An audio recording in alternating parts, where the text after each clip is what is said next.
Hey guys, welcome to another edition of Bolts Breakdown. You know that guy, Brian Burns, beat writer for TampaBayLightning.com, Jay Recher, 620 WDAE. Another big contest for the Lightning tonight against another first-place team, ironically enough, in the Metropolitan Division, the New York Icelanders. That's what they used to call it back in the day. It's my dad's favorite team, so that's what I'm going to say. But we'll call them the Islanders for the rest of the show here on Bolts Breakdown. Before we get into tonight's game against the Islanders, let's look back at Tuesday night's performance against the visiting Edmonton Oilers. And Burnsy, never an easy game when you're going against one of the best players in the entire league in Connor McDavid. But for the most part, I feel like the Islanders, I feel like the Lightning did a really good job in shutting him down. Yeah, I think he was on some kind of 9-10 game point streak coming into that game. Might have even been longer than that. And Lightning were able to keep him off the score sheet and almost didn't with that unbelievable pass he made. That move he made, it split a pair of defensemen, got around Strawman, and made that backhanded pass across the crease for Ty Ratty, who shot it right off of Vasilevsky's face mask there. Vazzy diving across the goal net. I think it was McDonough that was in there. I thought McDonough got a piece of it and was kind of serving as that emergency goalie in that situation. But, really great job by Vasilevsky. The fans really got juiced up about that one, too. They got a big Vazzy Chan, kind of gave him a standing O there. It was reminiscent of that wasn't as great, but the behind the back save he made against Kopitar in the Kings game, where just everybody didn't really know what they saw initially. Same end of the ice too. Yeah, and then they see it on replay, and then everybody just kind of collectively gets up and cheers because of the great save that Vasilevsky made. But thought the Lightning did a really good job of starting that game on time. They had come into that game 5 straight, giving up the opening goal. So good to see them get that. Break that kind of dubious streak, get on the board early. Thought the point line was amazing again. Did a really good job on the McDavid line, keeping them off the score sheet. Good to see contributions from pretty much everybody. I mean, you look 1 through 4, and we talked about the depth of this team and how they can roll 4 lines. I mean, I thought all 4 lines played a major part in that victory. All 4 had great scoring opportunities. Good to see Stamkos and Kucherov, each with 3-point nights. Get them going. You got Yanni Gourde going, Braden Point going, all those guys. And, if you can get contributions from everybody like that, this team's going to be really, really tough to beat. Another great performance by Andrei Vasilevsky in that, and solid D as well. I mean, it's just a really good, complete team victory against a good Edmonton team. Yeah, without a doubt. And you look at the start of that game, Adam Ernie had 3 scoring chances in his first really thought shift. he was going to score. I thought he was bound to find the back of the net. But you're right, it was contributions up and down the lineup. Obviously, the tough part with Matthew Joseph with the whole Milan Lucic thing. Yeah. What was your take on that? I thought he was going to get suspended for a handful of games, but only, a fine of $10,000? Which was the maximum on that situation. They fined him the Surprised maximum though, no amount. Suspension? Not really. I No? mean, you see The these NHL. things happen. Yeah, it's kind of, you never really know exactly what they're going to. And looking at it again, initially when I saw it, I thought it was, a pretty blatant punch and cross-check to the head. Looking at it again on replay, it looked like he didn't really come with the full force. Kind of mushed him down? Yeah, I think Lucic probably could have hit him a little bit harder if he really wanted to. I think he was more or less just sending a message. I didn't see the hit on Russell. They kind of drew the ire of the Islanders and why that whole thing got started. But that's one of those plays where it's you're not going to hit the guy from behind, but at times when you're finishing your check, the guy's head, just the momentum takes it, and that's why it looked actually, I don't want to say it looked worse than it really was, but I think what the result of the hit was worse than the intent. Yeah, and there was some chippiness in that game. It seems like that happens a bit with that Edmonton team. That's happened over the last 3 or 4 seasons since I've been covering this team.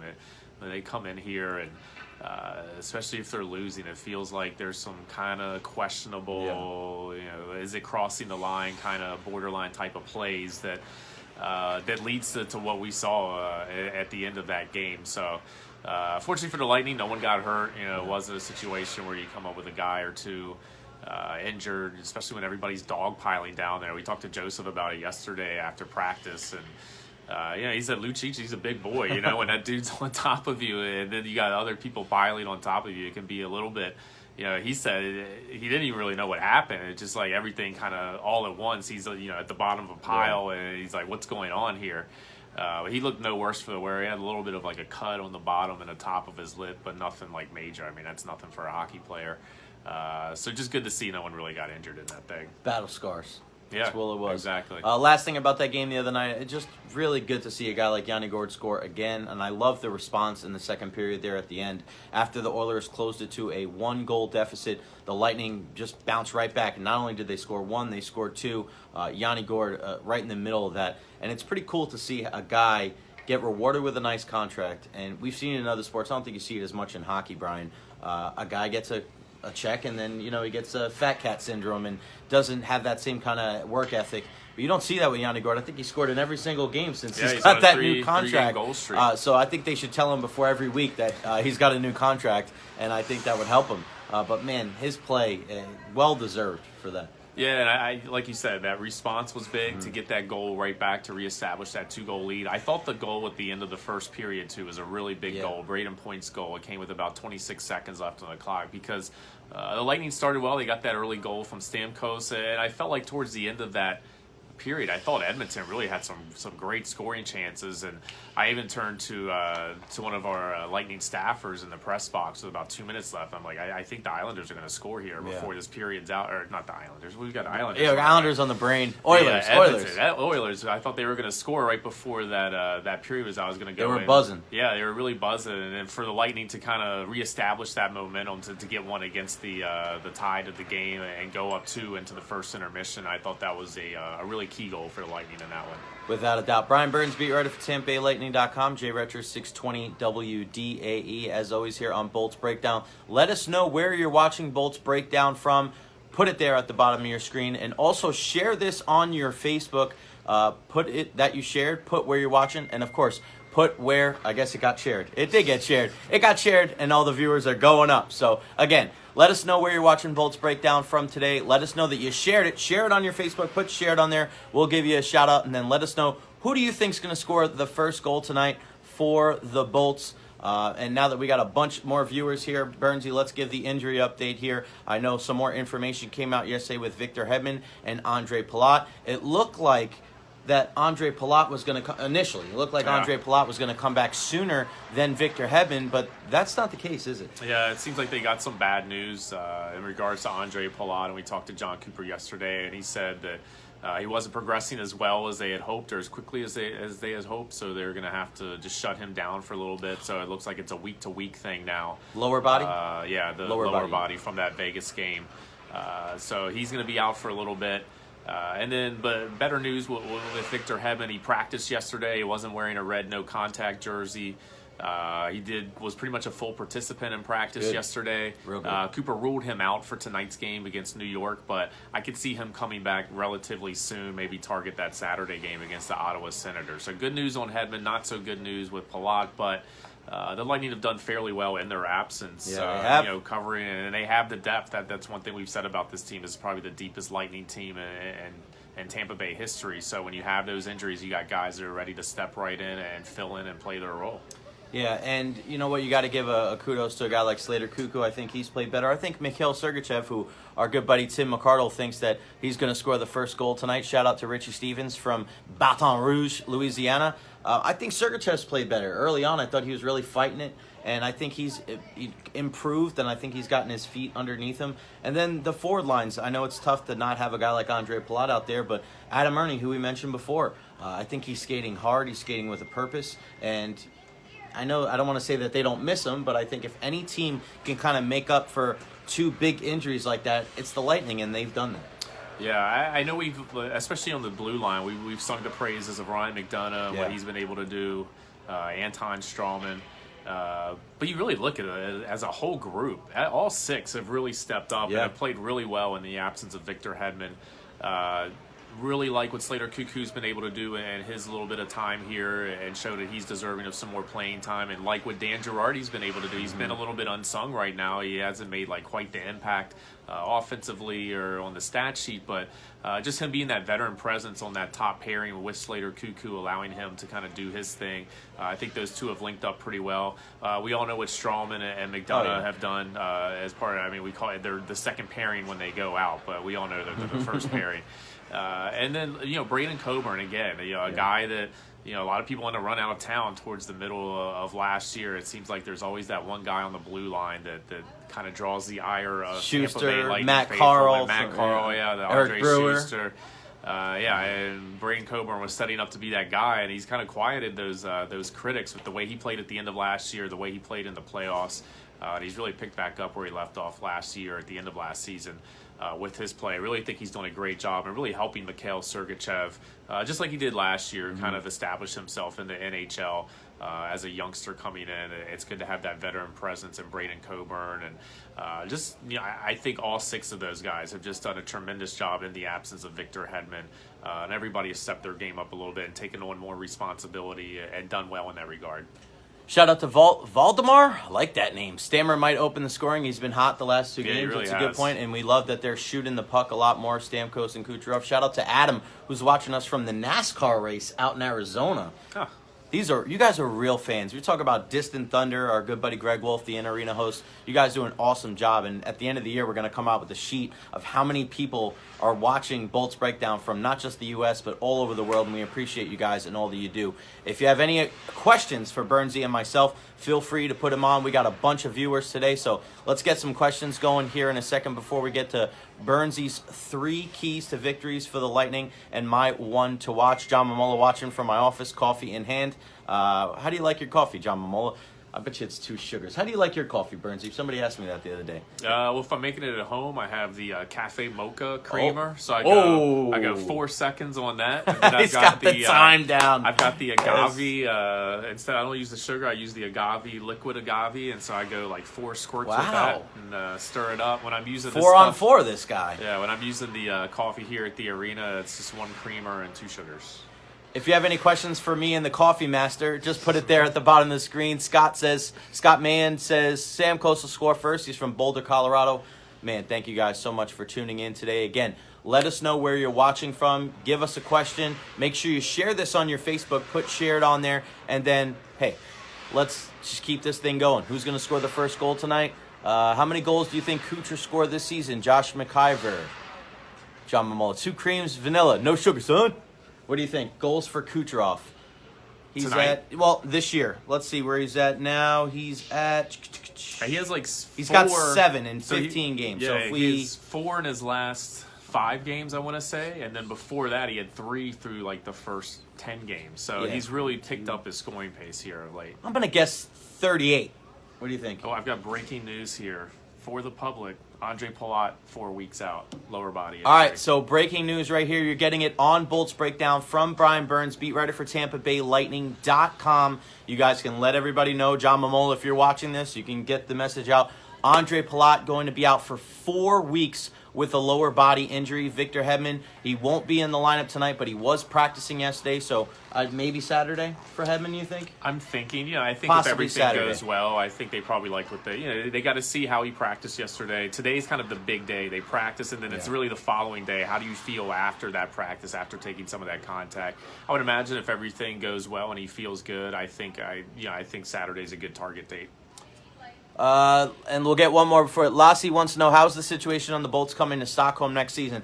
This is interesting. I'm all for it. I don't know how it's going with the internally, but I'm all for it. Yeah, exactly. We were talking about this last week, actually, on 620 WDA. We had Billy Jaffe on from the NHL Network, and from what he was hearing, the Lightning are one of the teams that the NHL is looking at to go overseas next year. And you figure if they go to Stockholm, you just put the banner around Hedman and Strawman and parade those guys through the streets, and those buildings will be packed.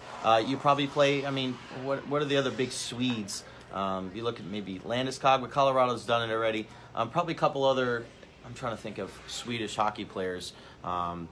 Somebody. We'll think about it later on for Bolts Breakdown. But it'd be nice to go out there to Stockholm. I know you would love that. I'd love to. Awesome. I've always wanted to go to Sweden, so that would be. I know I got to go to work, but just a little bit of time I can get away and do some sightseeing and whatnot. All right, so you heard from Bernsey, that breaking news. Palat out. Bernie, you like Bernie too. Palat out 4 weeks with a lower body injury. You're going to start hearing it, everybody, on Twitter. But this is the guy that gets the inside scoop. So that's why you got to follow him on Twitter at bburns NHL, and then also TampaBayLightning.com. All right, let's get to tonight's game, Burns. The Lightning are playing the New York Islanders. And out of all the teams in the Metropolitan Division, I don't think anybody had the Islanders in first place. So you got to give a lot of credit to this team and also the head coach in Barry Trotz. He's done a phenomenal job coming over from Washington, the Stanley Cup champion. And you got to give them a lot of credit, man. You lose your best player in John Tavares. You get a brand new coach, and they're atop the Metropolitan Division. These guys play their tails off. It's not going to be an easy game tonight. What are the 3 keys to victory for the Bolts? Yeah, I mean, I was looking at the standings this morning, and the Islanders have done it because they're 6-0-0 against the Metro right There you now. go. They're beating their divisional teams, so that's a big key. But you look at the standings now. Washington, Pittsburgh, Columbus. They are who we thought they were. And I wouldn't let them off the hook. But Modern day dead of screen over here. The Devils, they started off so hot, and then remember they came in here, and everybody's talking about how good the Devils were. Are they in last still? Yeah, they're in last place now. Yeah. And it's a little bit flipped. Carolina, another team that everybody thought, this is a potential playoff team. They're, right above, second to last in the Metro right now. So those standings are maybe a little bit jumbled from what we thought we'd see. I think it's still, I don't know, I didn't check it today, but when I checked yesterday, the teams that were in last place in the 4 divisions were New Jersey, Florida, LA, and St. Louis. St. Louis, yeah.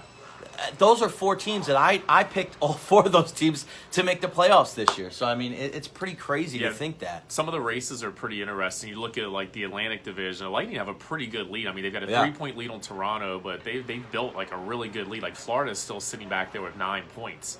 Only team in the NHL without double-digit points. Yeah, and you look at the lead that the Lightning have built over the Montreals, the Ottawas. Obviously, Toronto's still nipping at their heels. Boston's kind of right there, but they're starting to kind of widen that gap a little bit From the middle to the bottom. Teams, and the Metro, Buffalo, and them. Metro, it's the opposite. It's all the teams, even they're all pretty condensed. There's 1-2 points separating a lot of those teams. So it's kind of interesting how some of those divisional races are going right now. I mean, it's still early, but it's good to see the Lightning starting to put a little bit of distance on themselves. They did that last year, and they needed that once they got to about January, February, when they were slowing down a little bit.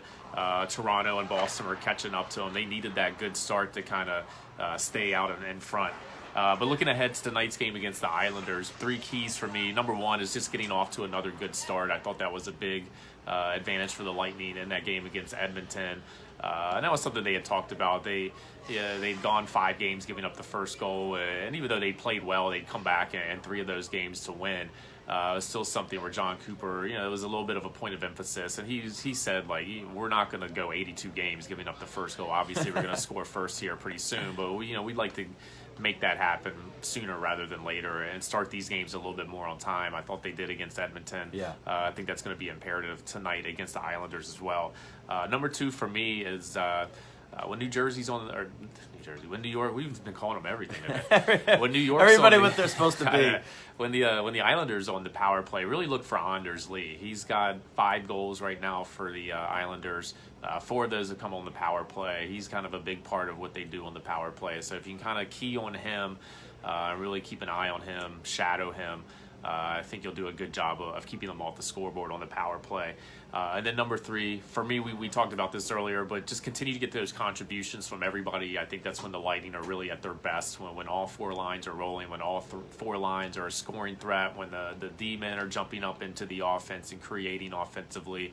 And then particularly, we've seen at Point, Gord, those guys have been there pretty much all year. Stamkos, Kucherov took them a little bit to get going, but when you got Stamkos and Kucherov rolling like they were against Edmonton, and add that to everybody else that's been playing so well, that makes this team pretty much unstoppable. So if you can continue to get those contributions from everybody, I like the Lightning's chances.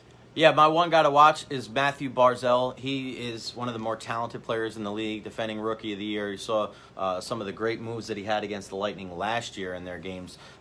He's only got, I checked last time, he only has 1 goal in the season, but he's got 11 assists, so he's still contributing to the offense. But he's one of those guys that he's looking to break out, and he's definitely a guy that you have to keep your eye on. And the one thing I want to mention about Anders Lee, the new captain of the team this year. And you look at guys, and they're younger guys, and he's been with them for a little while, but when you lose a guy like John Tavares, who was such a leader for them the last couple of years, and the next guy, nobody wants to follow kind of, I don't want to say an all-time great, because they have a lot of great players in their history, but, I mean, they're going to look back at John Tavares' time with the Islanders very favorably. Multiple All-Star selections, represented Team Canada in World Cup and the Olympic play.